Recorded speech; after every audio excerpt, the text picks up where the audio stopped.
Welcome back. ಮತದಾನದ ದಿನಕ್ಕೆ count down start ಆಗ್ತಾ ಇದ್ದಂತೆ ಪ್ರಮುಖ ನಾಯಕರು ಕೊಡುವಂತ ಒಂದೊಂದು ಸ್ಟೇಟ್ಮೆಂಟ್ ತುಂಬಾನೇ ಇಂಪಾರ್ಟೆಂಟ್ ಆಗುತ್ತೆ.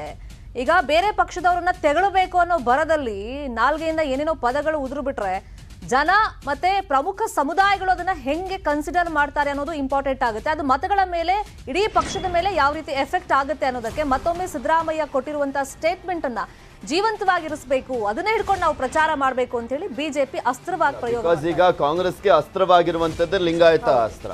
ಪ್ರಮುಖ ನಾಯಕರು ಬಂದಿದ್ದಾರೆ, ಲಿಂಗಾಯತರನ್ನ ತುಳಿಯುವಂತ ಕೆಲಸವನ್ನ ಬಿಜೆಪಿ ಮಾಡ್ತಾ ಇದೆ ಅಂತ ಹೇಳ್ತಾ ಇದ್ದಂತ ಸಿದ್ದರಾಮಯ್ಯನವರ ಬಾಯಲ್ಲೇ ಈ ರೀತಿಯಾದಂತ ಒಂದು ಸ್ಟೇಟ್ಮೆಂಟ್ ಬಂದಿದ್ದು ಇದು ಪ್ರತ್ಯಸ್ತ್ರವಾಗಿ ಬಿಜೆಪಿಗೆ ಸಿಕ್ಕಿರುವಂಥದ್ದು. ಅದನ್ನು ಯಾವುದೇ ಕಾರಣಕ್ಕೂ ಅವ್ರು ಮಿಸ್ ಮಾಡ್ಕೊಳ್ಳಿದ್ದಕ್ಕೆ ಹೋಗಿಲ್ಲ. ನೋಡಿ ಯಾವ ರೀತಿಯಾದಂತ ಮನಸ್ಥಿತಿ ಇದೆ ಲಿಂಗಾಯತರ ಬಗ್ಗೆ ಸಿದ್ದರಾಮಯ್ಯನವರಿಗೆ ಅಂತ ಬಿಂಬಿಸುವಂತ ಪ್ರಯತ್ನವನ್ನು ಮಾಡ್ತಾ ಇದ್ದಾರೆ. ಅದರಲ್ಲೂ ಒಂದು ಹೆಜ್ಜೆ ಮುಂದೋಗ್ಬಿಟ್ಟು ಸರ್ವನಾಶ ಆಗೋಗ್ಬಿಡುತ್ತೆ ಕಾಂಗ್ರೆಸ್ ಅಂತೆಲ್ಲ ಆರ್ ಅಶೋಕ್ ಅವರು ನಿನ್ನೆ ಕೊಟ್ಟಂತ ಸ್ಟೇಟ್ಮೆಂಟ್ ಅದು.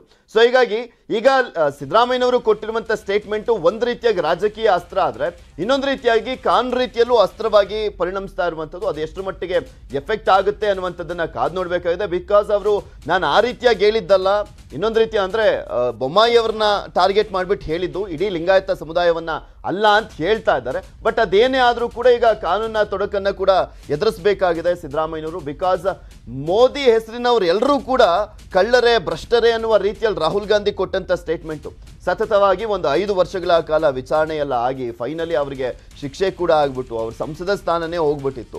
ಆ ಒಂದು ಭೀತಿ ಈಗ ಸಿದ್ದರಾಮಯ್ಯನವರಿಗೂ ಕೂಡ ಕಾಡ್ತಾ ಇರುವಂಥದ್ದು. ಬಿಕಾಸ್ ಇದೊಂದು ದೊಡ್ಡ ಸಮುದಾಯ, ಕರ್ನಾಟಕದಲ್ಲಿ ನಿರ್ಣಾಯಕವಾಗಿ ಪಾತ್ರವನ್ನ ವಹಿಸುವಂಥದ್ದು ರಾಜಕೀಯವಾಗಿ. ಸೊ ಹೀಗಾಗಿ ಲಿಂಗಾಯತ ಸಮುದಾಯದ ಬಗ್ಗೆ ಮಾತನಾಡಿರುವಂತ ಹಿನ್ನೆಲೆಯಲ್ಲಿ ಸಿದ್ದರಾಮಯ್ಯನವರಿಗೆ ಇದು ಹಿನ್ನಡೆ ಅಂತ ನಾವು ನೋಡ್ಲಿಕ್ಕೆ ಆಗುದಿಲ್ಲ. ಕಾಂಗ್ರೆಸ್ಗೆ ಯಾವ ರೀತಿಯಾಗಿ ಹಿನ್ನಡೆ ಅನ್ನುವಂಥದ್ದನ್ನ ಕಾದ್ ನೋಡಬೇಕಾಗಿದೆ. ಬಿಕಾಸ್ ಒಂದೊಂದು ವಿಚಾರಗಳು ಕೂಡ ದೊಡ್ಡ ಮಟ್ಟದಲ್ಲಿ ಚರ್ಚೆ ಆಗುತ್ತೆ.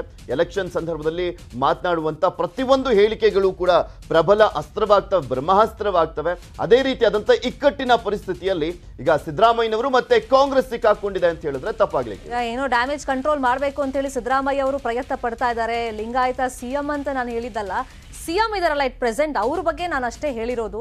ಆ ಸಮುದಾಯದ ಬಗ್ಗೆ ಅಂದ್ರೆ ಲಿಂಗಾಯತ ಸಮುದಾಯದ ಬಗ್ಗೆ ನಂಗೂ ಗೌರವ ಇದೆ ಅನ್ನೋ ಮಾತು. ಆಮೇಲೆ ಅದನ್ನು ಹೇಳ್ತಾ ಇದ್ರು ನಿಜಲಿಂಗಪ್ಪ ಅವರು, ಎಸ್ ಕಂಠಿ ಅವರು, ವಿ ಡಿ ಜತ್ತಿ ಅವರು, JH ಪಟೇಲ್ರು, ಇವ್ರು ಯಾರು ಕೂಡ ಭ್ರಷ್ಟಾಚಾರದ ಆರೋಪವನ್ನು ಹೊತ್ತಂತವ್ರಲ್ಲ. ಬೊಮ್ಮಾಯಿ ಮಾತ್ರ ಆ ರೀತಿಯಾಗಿ ಭ್ರಷ್ಟಾಚಾರ ಮಾಡ್ತಾ ಇದ್ದಾರೆ. ಅದಕ್ಕೋಸ್ಕರ ನಾನು ಭ್ರಷ್ಟ ಮುಖ್ಯಮಂತ್ರಿ ಅಂತ ಹೇಳಿದೆ. ಅದು ಲಿಂಗಾಯತ ಸಮುದಾಯದವರೇ ಆಗಿರುವಂತ ಹಿನ್ನೆಲೆಯಲ್ಲಿ ಬೊಮ್ಮಾಯಿ ಅವ್ರ ಬಗ್ಗೆ ನಾನು ಹೇಳಿದ್ದು ಅಷ್ಟೇ ಅಂತ ಸಮಜಾಯಿಷಿಯನ್ನ ಕೊಟ್ಟರು ನ್ಯೂಸ್ 18 ಜೊತೆನೂ ಕೂಡ ಮಾತನಾಡುವಂತ ಟೈಮ್ನಲ್ಲಿ. ಹಾಗಾದ್ರೆ ಸಿದ್ದರಾಮಯ್ಯ ಏನ್ ಹೇಳಿದ್ರು ನೋಡೋಣ.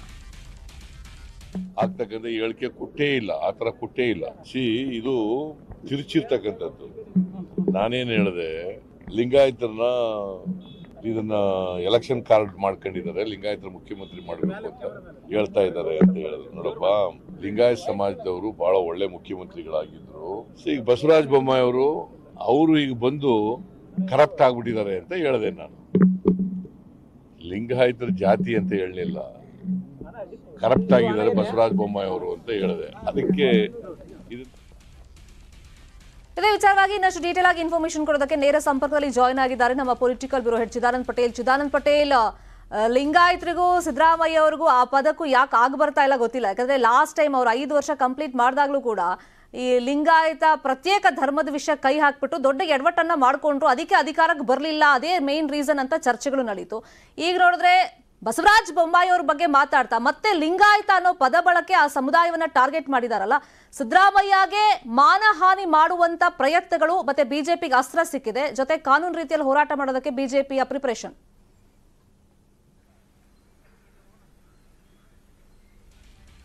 ಶರ್ಮಿತಾ ಶೆಟ್ಟಿ ಲಿಂಗಾಯತರೆಲ್ಲ ಭ್ರಷ್ಟರು ಅಂತೇಳಿ ಈ ಒಂದು ಪದವನ್ನು ಬಳಸಿದ್ದು ಅಂತ ಹೇಳಿ ಇದೀಗ ಭಾರತೀಯ ಜನತಾ ಪಕ್ಷ ಸಿದ್ದರಾಮಯ್ಯ ವಿರುದ್ಧ ಲಿಂಗಾಯತ ಅಸ್ತ್ರವನ್ನ ಪ್ರಯೋಗ ಮಾಡ್ತಿರುವಂತದ್ದು. ಇದನ್ನ ಪ್ರಬಲ ಅಸ್ತ್ರವಾಗಿ ಮಾಡ್ಕೊಂಡಿರ್ತಕ್ಕಂಥ ಭಾರತೀಯ ಜನತಾ ಪಕ್ಷದ ನಾಯಕರುಗಳು ಚುನಾವಣೆ ಹೊತ್ತಲ್ಲಿ ಎಲ್ಲೊಂದ್ ಕಡೆ ಲಿಂಗಾಯತ ಮತಗಳು ಭಾರತೀಯ ಜನತಾ ಪಕ್ಷದಿಂದ ಜಗದೀಶ್ ಶೆಟ್ಟರ್, ಲಕ್ಷ್ಮಣ್ ಸವದಿ ಮತ್ತು ಬೇರೆ ಬೇರೆ ಕಾರಣಕ್ಕೆ ಎಲ್ಲೊಂದ್ ಕಡೆ ವಿಮುಖ ಆಗ್ತದೆ ಎಂಬ ಆತಂಕ ಒಂದ್ ಕಡೆ ಆಗಿರುವಂತದ್ದು. ಈ ಎಲ್ಲದರ ನಡುವೆ ಕೂಡ ಸಿದ್ದರಾಮಯ್ಯ ಹೇಳಿಕೆಯನ್ನು ಕೂಡ ಅತಿ ದೊಡ್ಡ ಅಸ್ತ್ರವಾಗಿ ಮಾಡ್ಕೋಬೇಕಂತೇಳಿ ಭಾರತೀಯ ಜನತಾ ಪಕ್ಷ ತೀರ್ಮಾನ ಮಾಡಿರುವಂತದ್ದು. ಇದೇ ಕಾರಣಕ್ಕಾಗಿ ಮುಖ್ಯಮಂತ್ರಿಯಾದಿಯಾಗಿ ಎಲ್ಲರೂ ಕೂಡ ಸಿದ್ದರಾಮಯ್ಯ ವಿರುದ್ಧ ಹರಿಯಾಯ್ತಿರುವಂತದ್ದು. ಅಲ್ಲದೆ ಕೇಂದ್ರದ ನಾಯಕರುಗಳು ರಾಜ್ಯಕ್ಕೆ ಬಂದ ಸಂದರ್ಭದಲ್ಲೂ ಕೂಡ ಈ ಅಸ್ತ್ರವನ್ನು ಪ್ರಯೋಗ ಮಾಡಬೇಕು.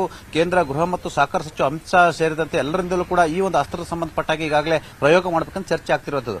ಇದರ ಬೆನ್ನಲ್ಲೇ ಇದೀಗ ಸಿದ್ದರಾಮಯ್ಯ ವಿರುದ್ಧ ಕಾನೂನು ಹೋರಾಟಕ್ಕೆ ಕೂಡ ಮುಂದಾಗಬೇಕಂತ ತೀರ್ಮಾನ ಮಾಡಿರತಕ್ಕಂಥ ಭಾರತೀಯ ಜನತಾ ಪಕ್ಷ ಸಿದ್ದರಾಮಯ್ಯರು ಒಂದು ಸಮುದಾಯದ ವಿರುದ್ಧ ಭ್ರಷ್ಟಾಚಾರದ ಗಂಭೀರ ಆರೋಪವನ್ನು ಮಾಡಿದ್ದಾರೆ. ಹಾಗಾಗಿ ಇವರ ಮೇಲೆ ಕಾನೂನು ಕ್ರಮ ಕೈಗೊಳ್ಳಲಿಕ್ಕೆ ಮತ್ತು ಕಾನೂನು ಹೋರಾಟಕ್ಕೂ ಕೂಡ ಮುಂದಾಗಿರ್ತಕ್ಕಂಥ ಭಾರತೀಯ ಜನತಾ ಪಕ್ಷ ಸದ್ಯಕ್ಕೆ ಇದೀಗ ಚುನಾವಣೆ ಹೊತ್ತಲ್ಲಿ ಈ ಅಸ್ತ್ರವನ್ನ ಪ್ರಯೋಗ ಮಾಡಲಿಕ್ಕೆ ಮುಂದಾಗಿರುವಂತದ್ದು. ಆದರೆ ಸಿದ್ದರಾಮಯ್ಯನವರು ನಾನು ಬಸವರಾಜ ಬೊಮ್ಮಾಯಿ ಲಿಂಗಾಯತ ಸಿಎಂ ಆಗಿದ್ರೆ ಇವರು ಭ್ರಷ್ಟ ಅಂತ ಹೇಳಿದ್ರು, ಆದರೆ ಇದನ್ನ ತಿರುಚಿದ್ದಾರೆ ಅನ್ನುವ ರೀತಿಯಲ್ಲಿ ಆರೋಪವನ್ನು ಮಾಡ್ತಿದ್ದಾರೆ.